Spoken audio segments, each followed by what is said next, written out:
Happy Friday, newsies! It is I, Becca Hector here, your favorite host of Neurodiversity Newsstand, which is what you're watching now. Welcome to my channel. I hope that you're back and a returning viewer, but if you're new to the channel, this is where I am taking my online groups, which I have on LinkedIn and Facebook, called Neurodiversity Newsstand. We share the news in there, all of us, our opinions, our comments. And at the end of the week, I hop on YouTube and I give you like a 20-minute summary of what happened in the news this week in all things neurodiversity in a nutshell right here on YouTube. So if that's what you're into and you think you'll be checking in regularly, I suggest you take a moment to go ahead and subscribe and then hit the notification bell, because I put them up at all different times on Fridays. So you'll want to make sure that you get notified when I'm on.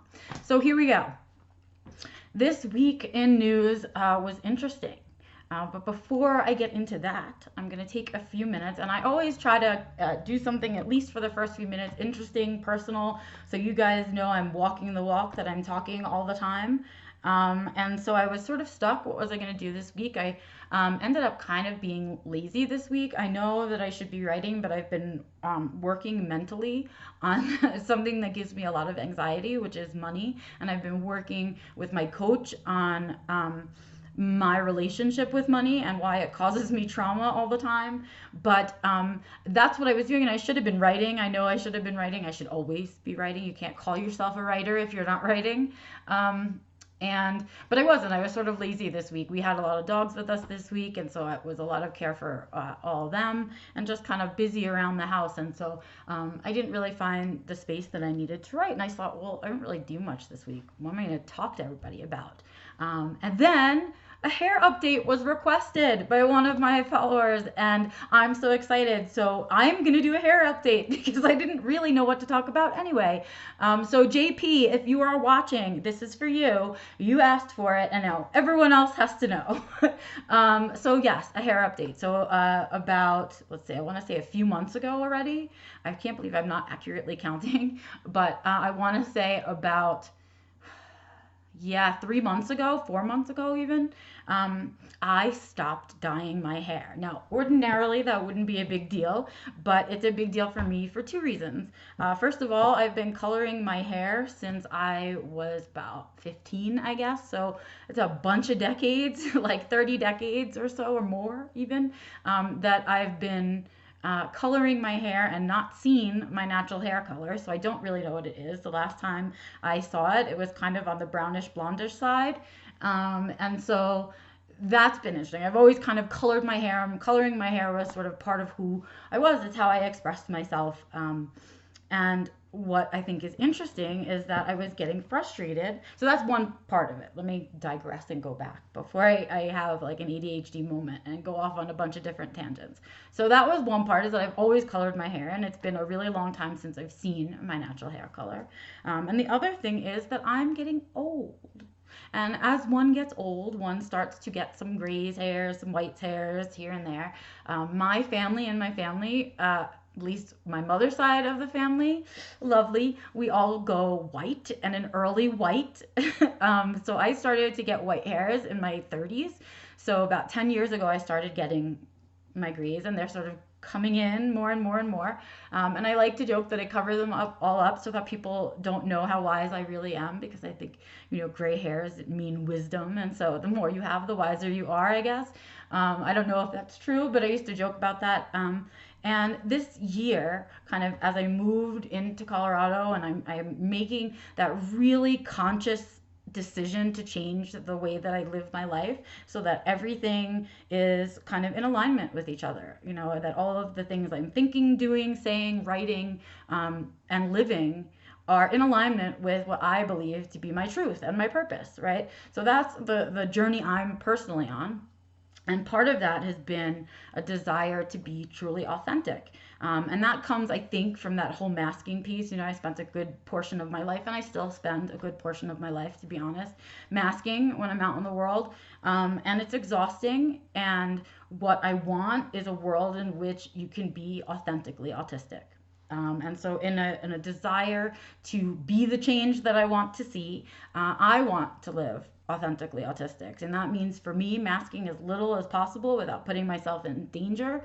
And, kind of really creating a life that I don't need a vacation from. I don't know how else to say it. That's why I say that all the time.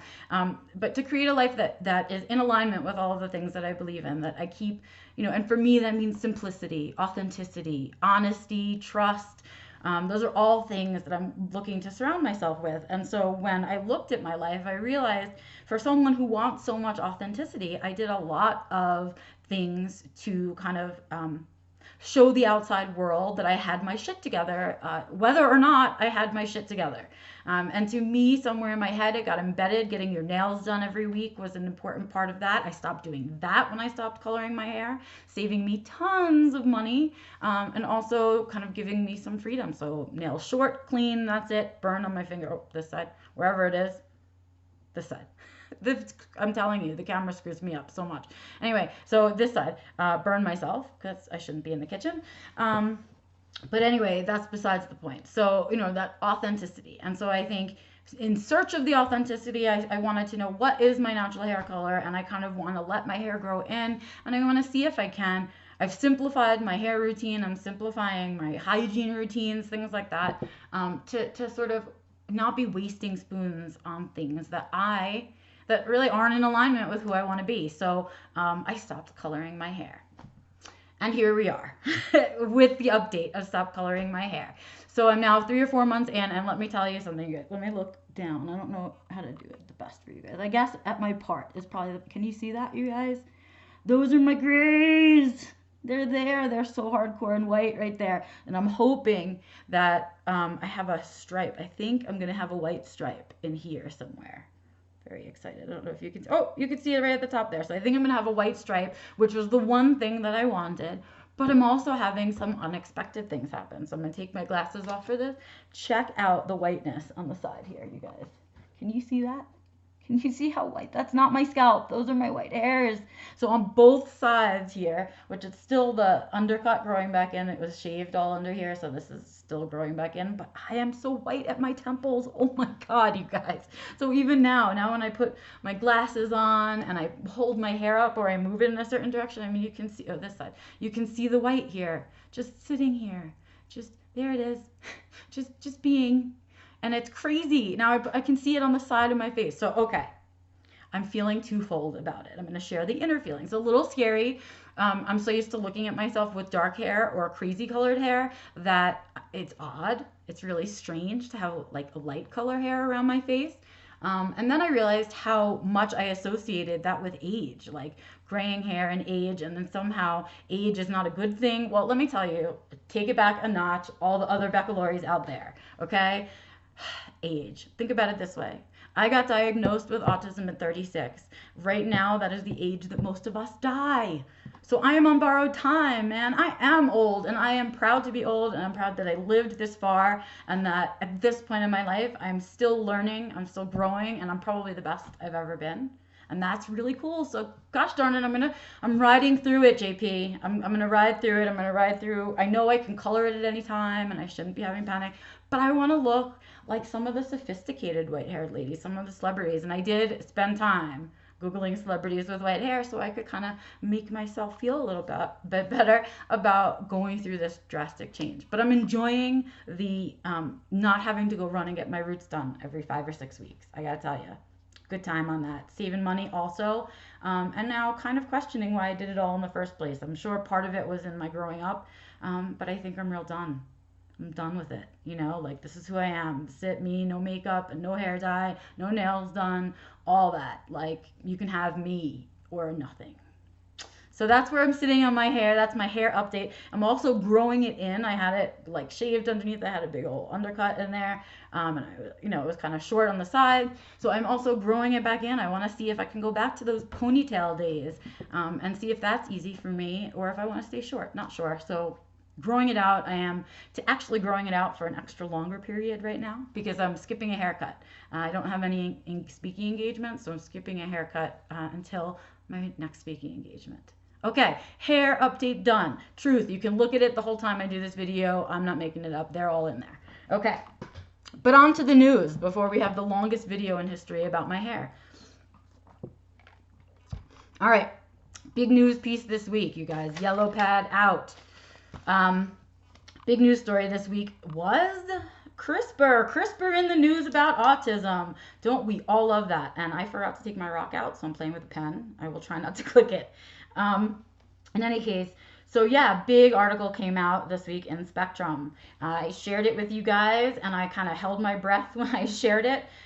Because we know anytime we talk about gene editing, gene therapy, that kind of thing, or genes in general, and not the ones that you wear, we all start to get a little nervous, right? There's a part of our brains that says, well, what's wrong with us that you want to get rid of us so badly? Like, why find the gene exactly if you weren't trying to eliminate it or fix it or do it over or whatever it is? So as soon as I saw this article, I said, oh man, this is the storm. Here it is. We're waiting for it. We all have heard, kind of in our community, heard about CRISPR and heard about gene editing, and we haven't quite connected the gene editing and autism yet until this article. And so out it came, and I knew. I was like, I am just posting this for information. Please, it's news. It's in the news, and we need to know. And talk about it, we did. So let's talk about it for a moment. In Spectrum, and the title of the article was CRISPR therapy may reverse autism mutations well past infancy. So the title alone, right, has all kinds of connotations, right? So we're talking about the autism mutations and reversing the mutations, and that you can do so well past infancy. So that, I guess, in a sense, you can use they're positing gene therapy to reverse the traits of autism throughout the lifespan, it seems. And so that was really interesting. So if you read the article, you saw that it was specifically one gene. So it's the SCN2A. It's only one of the 184 genes that we think right now are responsible for autism. So it's only one of those. And what they're doing is doing gene editing with CRISPR. I thought this was interesting, and so did a few others in Neurodiversity Newsstand, that this article should come out now, which was a week after the Spark study number was doubled from 99 to 184. And then it's also out simultaneously with a Netflix series called Unnatural Selection, which is all about where gene editing is right now, how CRISPR kind of impacted the community, what a lot of people have done with the CRISPR information, and how it works, and sort of, how relatively easy it is that people are doing it in their garages. So as both sets of information are kind of coming out at the same time, one cannot help but to have goosebumps. So of course, we as a community we're discussing in the chat how we feel about it. And what I want to say is two things. First of all, I'm still kind of, I find genes and gene editing, the science of it, fascinating. And the problem with that is that I was a philosophy major, so I also have ethical concerns about gene editing. And so in that sense, I sit on a fence about it. There's a part of my brain that thinks it's fascinating that we can understand how amazing the natural human body is, that it can do these things. And then another piece of me that ethically says, well, I don't know if that kind of power should be in human hands. And so that's where I sit. And so what I want to say to everyone is they are still in mice. This is only one gene out of 184, but it is a Pandora's box. Once we open it and we start doing these things, these folks that are behind these studies and these research materials are going to have to start answering the harder questions, I think, where they're intending to go, and what we see, what are the cutoff lines, what are the ethical concerns, and are we addressing them? And so I sit with that on it. And so what I want to say to you guys is, before we have a knee-jerk reaction of how angry we are, it's so in the infancy still, we have some time. And what I say we do with that time is to really learn everything we can about how it works. And with that, I recommend the Unnatural Selection. As you know, I'll give you all this in the description of the video. but I suggest you watch that. I thought it was fascinating. I would love to talk with you guys about it. But besides Unnatural Selection, I also recommend you sit with yourself a bit and decide how you feel about the whole thing. Not just gene editing and gene therapy for autism and neurodivergence, but the whole of gene editing and gene therapy. Because you have to either agree with all of it or none of it. It's sort of one of those topics. So I'm interested to see what you guys take from that. So if you didn't read that article, go on in there. It's super sciencey, but don't worry about the details of that. Think about it as a jumping off point for some of your thoughts on gene editing as a whole, right? Because it's still far away. I don't like that it's touching us at all, but it's still far away. So I say that. Next up in the news is really just an anniversary of sorts. A year ago this week, the American Association of Suicidology and Common Ground partnered together to create autism crisis supports and make them a free resource to people on the internet. And I am so proud of one of our fellow newsies, Lisa Morgan, who was a part of that. And it's been a year since they put those supports out. I hope we're seeing a difference. We didn't get numbers on that. But as an anniversary, we reshare this information because suicidology is a huge problem. Suicide, huge in our community. That age of 36 drop off, I would say probably half of it would be suicide deaths. So yeah, that's out this year. So and I wanted to share more news with you, but I have to tell you, this week, other than the CRISPR article, on news, right? I really was like, really not much out there. But you guys, blogs, what a week for blogs. Blogs all over the place this week that we all really liked. So I'm going to spend the rest of our time talking about the blogs that I think we enjoyed the most this week and that we shared the most as a group community. Alrighty, so the first one I want to talk about is by Kaz Michael, and it was in the Thinking Person's Guide to Autism. It was called Why I Hate ABA, and it was a personal opinion, so let's make sure that we do not attack people when they are giving their personal opinion, but let's do read so that we can make sure we're getting all the perspectives on a topic. So I read it. I thought it was a great article. I've seen it shared a bunch, and I think the autistic perspective on ABA has to be heard. So take a look at it. If you agree with it, feel free to share it. I enjoyed it. Next up is Higgy Jessica Dark. She did a fantastic, and it was relatively short actually, but it was a fantastic little piece on who is going to help the lost girls. So she was writing about the lost girls of the spectrum, why we aren't pervasive enough to make a diagnosis, why we don't fit the stereotypical view of what diagnosticians are looking for in autism, and what are we going to do about it? Sort of that hanging question of, how are we going to change that for the women of the spectrum, and actually for all of us on the spectrum, because you know what? When women get added to the spectrum numbers, we get a whole lot more numbers. And you know how I feel about numbers. We always get more when we have more numbers. But yeah, what are we going to do to help the lost girls? What are we going to do to stop that from being a problem? Really great piece by Jessica Dark. Please make sure you take a look at it. And I'm going to pair that actually with a fantastic poem on the same topic. So the poem was by CJ Authoress. It was on Mind Fuse.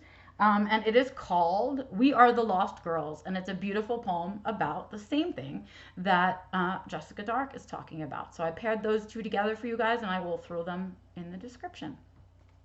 And next up was a piece in The Mighty. I liked this piece. It was by Molly D. Dan Pipinias. I hope I got that right. I'm sorry, Molly, if I did not.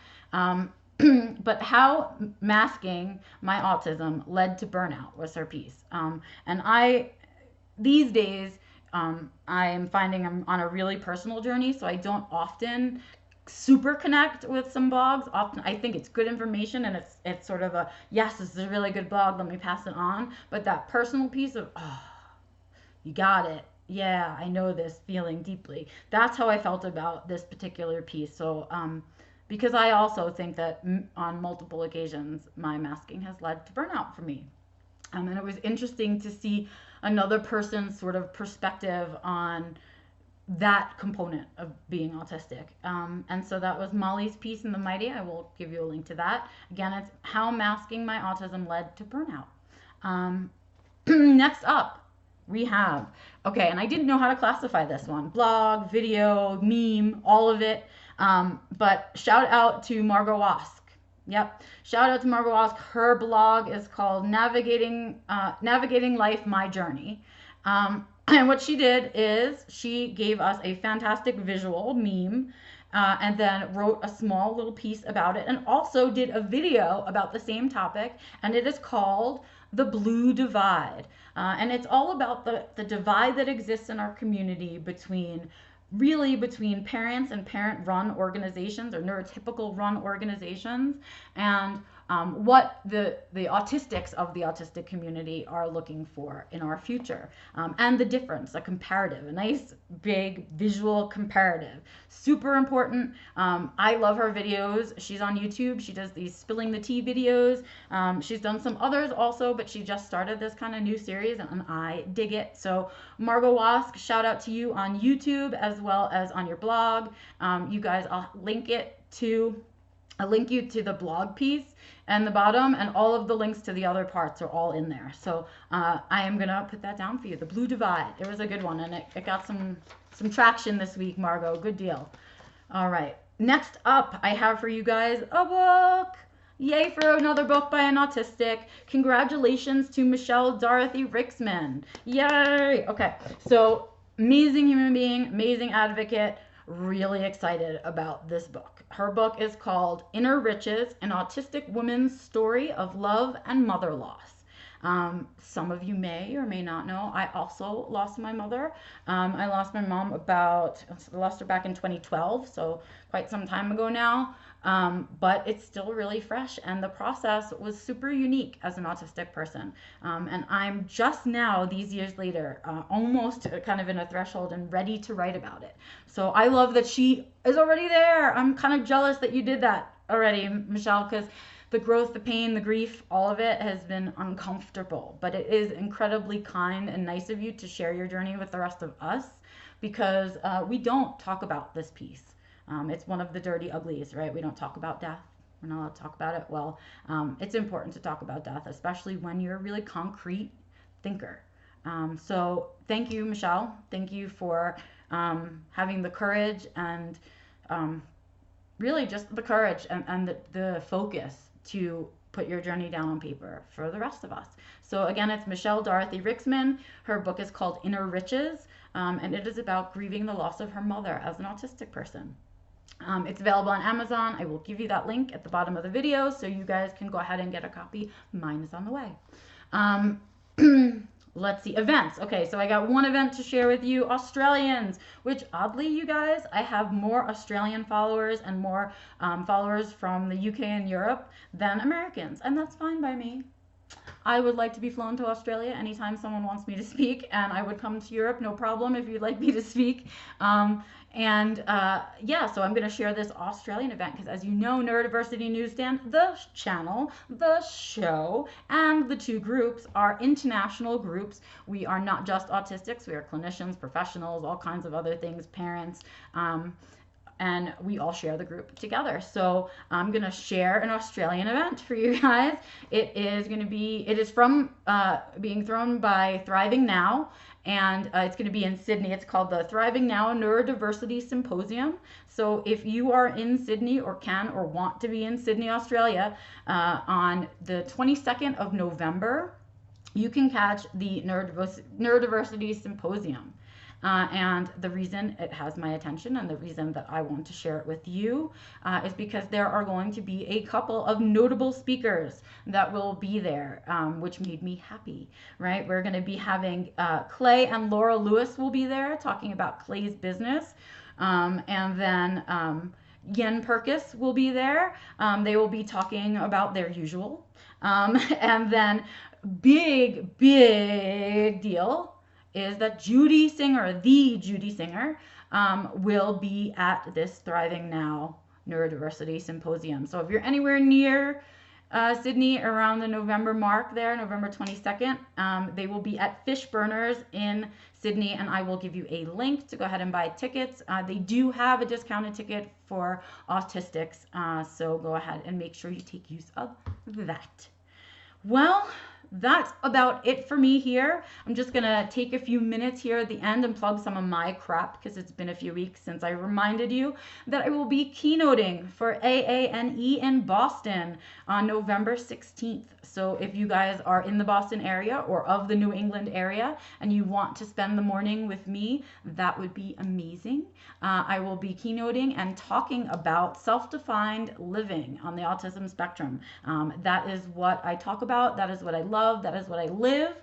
And so I'm excited to be sharing that with you guys in Boston. And I'm hoping to have a course ready to go around that time. So keep your eyes open for that, guys. So of course, kind of teaching you how to build this into your life. And then to go along with it, if you want to know a little bit more about what it is that I talk about, what I'm going to be writing about, and what my big push is, you can take a look at the blog I wrote as a teaser for my keynote. It's called Success, Creating a Life You Don't Need a Vacation From. And I will go ahead and throw that in the description, as well as the registration link for the AANE conference. And lastly, on a sing my own tune kind of scenario, whatever, which I struggle with singing my own tune, but I am available to speak at your event. So if you have an event coming up, or you think you may be planning one, or you just want to see me and hang out with me, convince somebody to hire me as a speaker. I have opened my spring calendar a little bit early this year. I want to see if I can get out to see as many of you as possible. So if you have an event coming up and you haven't picked your speaker, I will give you a link of how to get in touch with me. I am excited to book my spring calendar, and I really want to get out there and talk to as many of you as possible about how to take control of your own life and build the life you don't need a vacation from. Not the life I don't, but you don't. Okay, before I go any further and kind of strain myself to be excited, I am running out of steam here for this edition of Neurodiversity Newsstand. Once again, please don't forget to subscribe if you haven't subscribed, and click your notification bell if you haven't clicked your notification bell. But most importantly, please make sure that you share these videos with others if you think they'd be interested. Make sure you give me a thumbs up if you like what you're seeing, a thumbs down if I keep missing the stuff that you think is cool. And on that note, if you think I missed something, you can email me at info@beccalaurie.com, or you can comment on this video here. You can comment on it on any of my social media channels. You will get in touch with me. I will respond. But please let me know you're watching, because otherwise I'm talking in an empty room here and I have no idea who's out there. So thanks for those of you who watch regularly. Bring your friends. It would be so much fun. And until next week, have an amazing weekend. Make sure you do fun things and self-care with your free time. And I will see you next Friday for the next installment of Neurodiversity Newsstand. I am Becca Hector, your BS detector.